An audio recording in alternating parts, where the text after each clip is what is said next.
Hello guys. তো guys তোমার কি রে ভাইরাল বিথে আবার ঠাপানির পরে আমার প্রেমে পড়ি গিয়ে বুঝলে ঠাপ খেয়ে এই প্রেমে পড়ি গেছে। এখন তারিখটা বললে দিন কত তারিখে প্রেমে পড়লে আগামী 22শে জানুয়ারি 2026। বুঝলে আমার একটু তুস ও কাকি বড়া বিশ্বাস করতে না কাকির একটু বললেও দিন সত্যি সত্যি কাকি? দেখছেন কাকি প্রেমে পড়ি গেছে তা ঠিক আছে।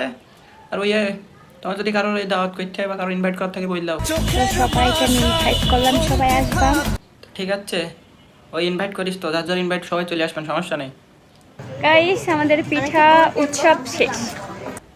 এই পিঠা মেলা শেষ মানে আমি যে তোমার বললাম একটা দুটো ভিডিও করি আমার কাছে পাঠাতিটা দিলে হই।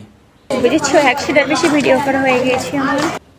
হ্যাঁ 100টা ভিডিও একটা দুটো ভিডিও করতে গেছি বাবা এত কথা শুনলে তো হবে না একটা দুটো ভিডিও করতে বলিস 100টা ভিডিও করি। এই দেখো ফুল। আরে না, এটার কথা বলছি না, আমি আমার কথা বলছি। দেখো আমি একটা ফুল। এই দেখো এই একটা ফুল। আরে আমি আমার কথা বলছি না আমি তোমার কথাই বলছি বুঝলে এই যে তুমি বুঝলে তোমার কথাই বলছি। তো ওই আমি তোমার কি হয় একটু একটা রিপ্লাই ভিডিওতে বলছি ঠিক আছে বললো আমার কথা। আর ওই মানুষই বুঝলে রোস্ট করলে ঠাপালি মানুষ গালাগালি দেয় আর আমি রোস্ট করলাম না এই কেন প্রেমে পড়ি দেন এটা হচ্ছে পাওয়ার বুঝলে রোস্টারের হলো ঠাপানির পাওয়ার এটা। তা ঠিক আছে